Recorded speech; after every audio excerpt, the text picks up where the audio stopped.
अस्सलाम वालेकुम guys, it's me Imran Khan और वर्डप्रेस की कंप्लीट उर्दू ट्रेनिंग के साथ आप लोग खिदमत में हाजिर हुआ हूँ मैं। वेल तो गाइस, अपनी लास्ट वीडियो में हमने डिस्कस किया था कि हम किस तरह अपने जो है वो वेबसाइट की परफॉर्मेंस को बढ़ा सकते हैं, और उस हवाले से हमने एक प्लगइन भी इंस्टॉल किया था W3 टोटल कैशे के नाम से, जो बेसिकली हमारे पास क्या करता है कि कैशे को सेव कर लेता था और जो लोडिंग में हमारे पास कम टाइम लेता था। यानी कि एक यूज़र उसके पास आता है, यूज़र कोई पेज ओपन करता है, तो ये क्या करता है, ये प्लगइन हमारे पास उस पेज को अपने कैशे में सेव कर लेता है। यानी कि वो यूज़र दोबारा जब आएगा तो उस प्लगइन को पता होगा कि यूज़र पहले भी आ चुका है, तो वो अपने कैशे से उस पेज को निकाल के उस यूज़र को दे देगा। यानी कि ये लोडिंग में हमारे पास कम टाइम लेगा और परफॉर्मेंस में बेहतरी लाएगा। ये सारी चीज़ें हमने डिस्कस की थी। अगर आपको समझ में नहीं आया तो आप पिछली वीडियो देख सकते हैं। अपनी आज की इस वीडियो में हम ये डिस्कस करेंगे कि बेसिकली हम इमेजेस और मीडिया को किस तरह ऑप्टिमाइज़ कर सकते हैं। एक तो हमारे पास ये कि हम प्लगइन्स के थ्रू करेंगे, दूसरा हमारे पास हम मैनुअली करेंगे। मैनुअली करने के दो तरीके हमारे पास, एक हम ऑफलाइन हम मैनुअली किस तरह रिड्यूस कर सकते हैं, और दूसरा हम ऑनलाइन किस तरह ऑप्टिमाइज़ कर सकते हैं। यानी कि ऑफलाइन किस तरह ऑप्टिमाइज़ करेंगे, ऑनलाइन किस तरह ऑप्टिमाइज़ करेंगे। ऑफलाइन ऑप्टिमाइज़ करने के लिए मैंने फ़ोटोशॉप यहाँ पे ओपन किया हुआ है। यहाँ से मैं कोई भी इमेज ले लेता हूँ। ठीक है, डेस्कटॉप पे मेरे पास एक इमेज पड़ी हुई है, मैं वो इमेज ले लेता हूँ। ठीक है, ये मेरे पास एक इमेज है। इसका साइज़ आप देख लें 267 KB का है। इसको मैंने ओपन कर लिया यहाँ पे। ठीक है, और यहाँ पे मैं आता हूँ और यहाँ पे सेव फॉर वेब में कर लेता हूँ। 267 KB की इमेज है।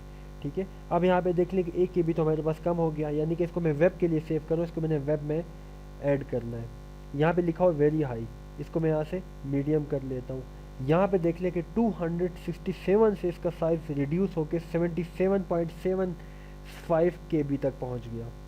ठीक है जी, अब यहाँ पे ये मेरे पास कह रहा है कि 100%, इसको अगर मैं 60% कर लेता हूँ और यहाँ से लो कर लेता हूँ, तो अब 52 अब इसकी जो है ना, मेरे पास वो पिक्सल्स भी नहीं बढ़ रहे हैं, बिल्कुल ठीक है। मेरी क्वालिटी भी इतनी ज़्यादा लो इसकी नहीं है। और यहाँ पे आप साइज़ देख लें कि 52.5 KB तक मेरे पास पहुँच गया। क्वालिटी इसको मैं थोड़ी सी बढ़ा देता हूँ यहाँ से।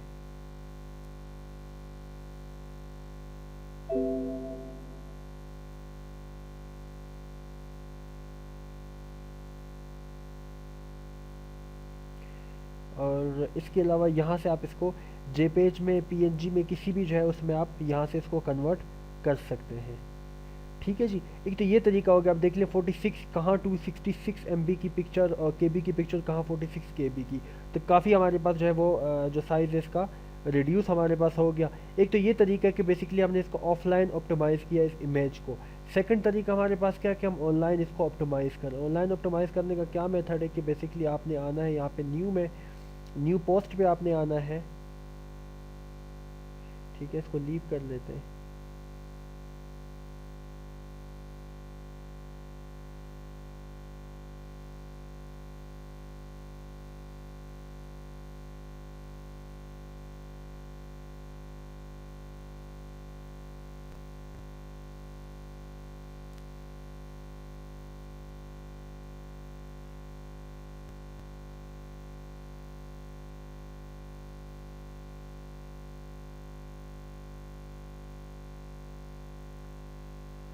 न्यू पोस्ट में हम आ चुके हैं। यहाँ से मैं एक मीडिया ऐड कर लेता हूँ, ऐड मीडिया, और यहाँ से मैं कोई भी जो है वो इमेज वगैरह ले लेता हूँ। ठीक है जी,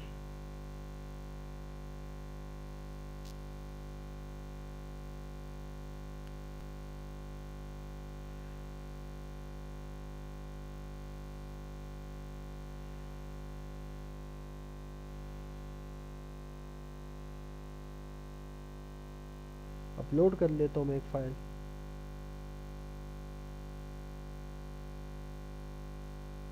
वही फाइल मैं ले लेता हूँ जिसे मैंने ऑफलाइन एडिट किया था, ऑफलाइन ऑप्टिमाइज़ किया था।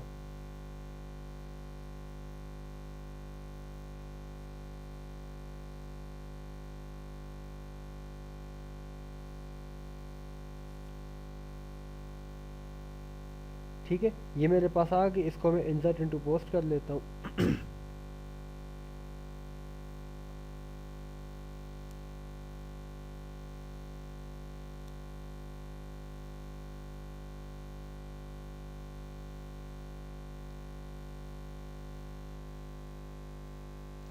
ठीक है। तो यहाँ पे देख लें आपको ये पोस्ट जो है वो विजिबल हो रही होगी। इस पर मैं क्लिक करूँगा तो यहाँ पे एडिट का ऑप्शन आएगा, एडिट पे आप क्लिक करेंगे तो यहाँ पे आप लोग देख लें कि इस ये जो मेरे पास इमेज है इसकी अपनी जो है ना एक यूआरएल यहाँ पे नज़र आ रहा होगा। ठीक है, इसको अगर आप जो है ना चाहते हैं कि ये हमारे पास नन हो, इस पर आप क्लिक करेंगे तो ये यूआरएल हमारे पास नज़र नहीं आएगा, अपडेट कर देंगे तो इसकी जो इमेज की जो साइज़ है वो रिड्यूस हो जाएगा आपके पास, क्योंकि बेसिकली पहले हमारे पास ये यूआरएल आ रहा था और यूआरएल में ये था कि इसको अलग पेज कंसिडर कर रहा था, जिसकी वजह से इसकी साइज़ में हमारे पास इंक्रीमेंट आ रही थी। अगर इसको हम यूआरएल कर लेते हैं बेसिकली फिर क्या होगा कि हमारे पास जो यूज़र है वो इसको फुल साइज़ में देख सकता है।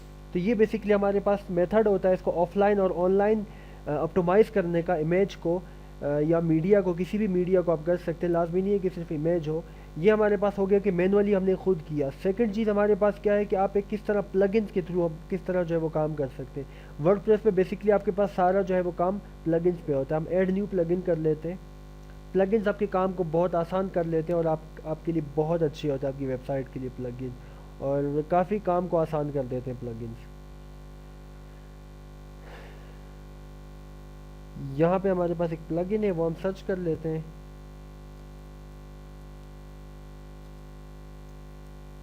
WP स्मैश इट का हमारे पास एक प्लगइन है, इसको आपने क्या करना है, आपने इसको इंस्टॉल करना है।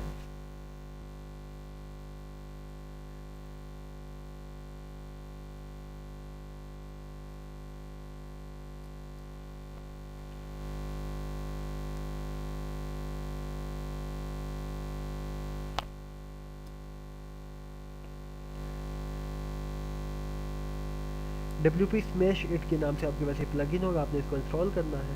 ठीक है, सर्च करना है यहाँ पे, गालिबन मैंने पहले थोड़ी सी स्पेलिंग गलत लिखी थी।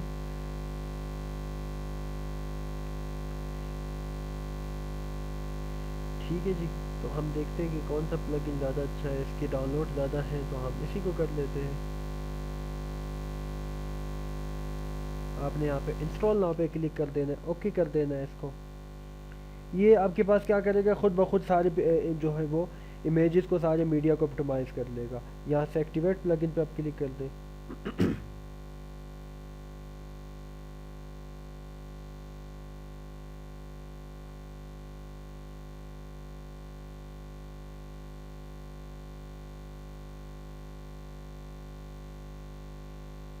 आपके पास ये प्लगइन आपका जो है वो एक्टिवेट हो चुका है। ठीक है, स्मैश इट के नाम से होगा आपके पास, WP स्मैश इट, ये रहा एक्टिवेट हो चुका है। उसके बाद आप यहाँ मीडिया पे आप चले जाएं तो आप यहाँ पे देख लिया लाइब्रेरी ऐड न्यू, और उसके बाद WP स्मैश इट आपके पास यहाँ पे वो प्लगइन जो हमने अभी ऐड किया है मीडिया पे हमारे पास शो हो रहा है, क्योंकि बेसिकली इसका काम भी मीडिया से रिलेटेड होता है, मीडिया को ऑप्टिमाइज़ करता है ये। इस पर जब आप क्लिक करेंगे तो ये आपको बेसिकली क्या करेगा कि यहाँ पे आप इसकी कुछ सेटिंग्स वगैरह, वो सेटिंग्स वगैरह आप इसकी कर सकते हैं।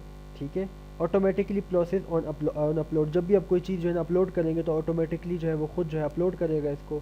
और आपके पास URL क्या है, URL ये है आपके पास, स्मैश डिबग क्या है, if you are having trouble with the plugin enable this option can reveal some information about your system needed for support. अगर स्मैश डिबग के हवाले से कोई प्रॉब्लम है तो आप इसको इनेबल कर सकते हैं, यानी कि चेक कर सकते हैं इसको आप। ठीक है, उसके बाद यहाँ पे लिखा हुआ आ रहा है कि आपके पास हमने क्या है, we found 6 images in your media library. ठीक है, ये कह रहा है कि आपके पास आपने इस वेबसाइट में अब तक जो मैं ट्रेनिंग करवा रहे थे तो मैंने गालिबन 6 इमेजेस ऐड की थी। तो यहाँ पे ये कह रहा है कि we found 6 images in your media library, be aware smashing a large number of images can take a long time. लेकिन अगर आपके पास ज़्यादा इमेजेस है, फॉर एग्जांपल 200, 300, 400, 500 इमेजेस है आपके पास, तो उसको स्मैश करने में ये ज़्यादा टाइम लेगा। लेकिन कम इमेजेस है तो उनको गालिबन 1 से 2 मिनट में कर देगा, बल्कि may be less than 1 minute ये आपके पास टाइम ले ले। ठीक है, इसको आप करेंगे तो बेसिकली क्या करेगा, ऑप्टिमाइज़ कर लेगा, सबका साइज़ कम कर लेगा। ठीक है, तो ये हमारे पास बेसिकली फ़ायदा होता है, बेनिफिट होता है इस प्लगइन का। होप्सो कि यहाँ तक बेहतर समझ में आ गया होगा आप लोगों को। इस ट्रेनिंग को हम आगे की तरफ बढ़ाते हैं, आने वाली वीडियोस में इसके हम मज़ीद कुछ फीचर्स को हम डिस्कस करते हैं। Thank you so much guys for your people being attention. Take care, goodbye, अल्लाह हाफिज़ एंड फ़ी अमानुल्लाह।